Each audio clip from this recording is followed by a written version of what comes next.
Hello everyone, it's good to be with you again. Just in case you are new to this channel, my name is Pat Huff and I'm a retired middle school and high school principal, currently serving at the University of St. Thomas as an adjunct professor, teaching in the graduate school. Now, I'm going to continue with part 3 of saving the 95%. And if you go back and you want to listen to parts 1 and parts 2, that way I don't have to spend too much time on reviewing what we're talking about. But the basic crux of it is that when we offer school choice as the solution to our educational problems in the country, our public educational problems, then we're turning our back on what I consider to be the 95%. Who are the remainder of the kids who remain in our traditional public schools. Now, the Republican National Convention has just finished. Today is the 30th of August 2020. And as I mentioned in part 2, I mentioned that you would be hearing a lot about school choice from the different speakers at the Republican National Convention, and that is because it's a part of the Republican platform. Now, I'm not here to promote either political party. I do have my preference, but my point is to deal strictly with educational issues and to point the way to what I feel is going to be the way to get our educational programs back on track. So last time I talked about the failure mechanism that was in No Child Left Behind. And I talked about how the whole idea of school failure is a manufactured myth. Now, not that there are some schools that are better than others from a leadership standpoint, or maybe some teachers are better than others. We all know that does exist. But according to law and how states judge their public schools, it's all done by the outcomes on the standardized tests that they take. And so the provisions, especially in Texas, which is where I'm from, the provisions that are in our law stipulate greatly to the outcomes that come out of the state test as determining which schools are a success and which schools are a failure. And in my way of thinking, and I can explain this further in another video, this is all manufactured failure against our Title I schools because of the challenges that they have. Now, last time I talked about No Child Left Behind and the adequate yearly progress failure mechanism that was placed into it that required all schools to be perfect in their outcomes by 2014. Then I mentioned, if you remember, how states were going ballistic and superintendents and school boards were not knowing what to do, and they were asking for relief. And this is when we moved from President Bush to President Obama, and in the typical handing of the baton from Bush to Obama, the education agenda continued, and what Obama did was to offer the waiver. Now, this was the U.S. Department of Education Flexibility Package, which was nicknamed the waiver. And what did the waiver waive? Well, there were about 11 or 12 items in the waiver offer that would waive special mandates of No Child Left Behind to relieve the states of that requirement. And the main one was to be perfect in their state outcomes, in their student testing outcomes by 2014. Nobody could meet that. It was ridiculous that it was passed to begin with. And so Obama offered that waiver through executive order. All right, this didn't come out of Congress. Now, there were stipulations to the waiver. We talked about this briefly last time. The first one was that you would adopt rigorous college and career-ready state standards. Now, what did that turn out to be? That turned out to be Common Core.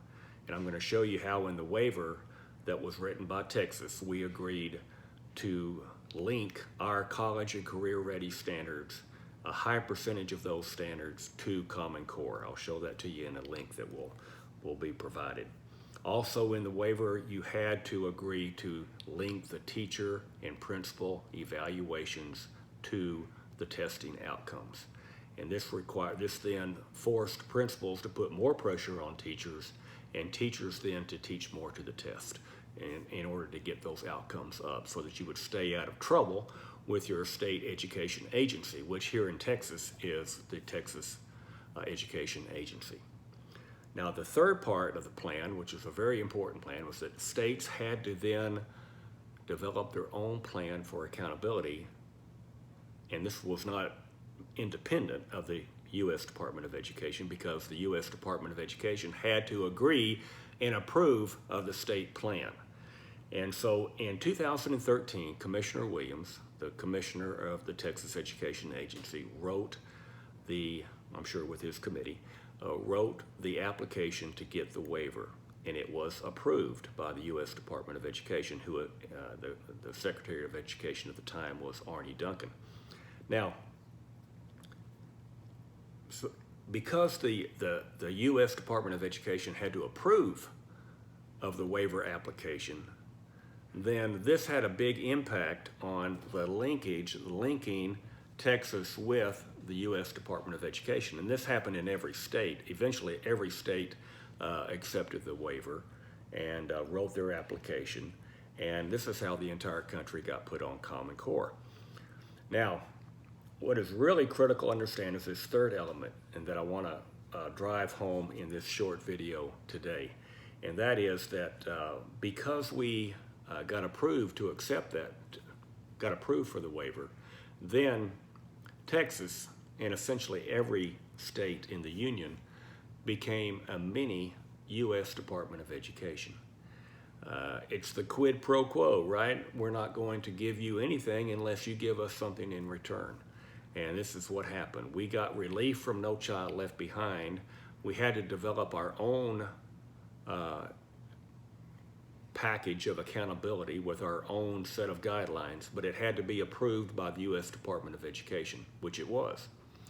And with that, we have become forever now linked with the U.S. Department of Education. And I think the only way we could break away from that is if we refuse the federal money. And so far, no governor has been willing to do that. So with that in mind, I want to talk about one item that's very important to demonstrate to you how we are linked and cannot get away from Common Core, which we have in Texas. We can't get away from it. We can't say, no, we're not going to have Common Core in Texas. We can't say to the independent school districts, which are really not independent, that we're not going to have Common Core, because it's a requirement, it was a requirement of the waiver. Well, the State Board of Education has had a presentation given to them, I think 17, maybe 18 times, by a very courageous man named Randy Houchins. And I'm going to provide a link in this video to one of Randy's testimonies to the State Board, where he demonstrates that the Common Core math is killing our math programs in the state and giving our elementary kids a horrible foundation for their math, to where that then parlays into higher levels of math where they're having great difficulty. I'm going to demonstrate to you and show you Randy's great testimony, one of them, one of many, and why the state refuses to change anything about the Common Core state standards. And so the question then has to be asked, why won't they change? It's quite evident that Common Core math is horrible. It's wrecking our education programs in math. And the reason why they can't change, they won't change, and why they won't change is because they can't change, because we are linked through the waiver to the Federal Department of Education. And no change will ever take place until we turn our back on that federal money and choose to chart our own path. And that's, of course, what I would encourage our governor to do, but so far has not been willing to. So that's just a short little clip on how the waiver impacted our education programs in Texas. And yes, we are under different federal law now, but the waiver still applies. And until that changes, until either It comes down as a new executive order from President Trump to abolish Common Core and to abolish the accountability system and to allow independent school districts to chart their own path once again for the benefit of their own kids. Until that happens, we're forever linked with the federal government in terms of our education policy. That's the short little bit for today, and hope everybody is having a good weekend, and we'll see you next time.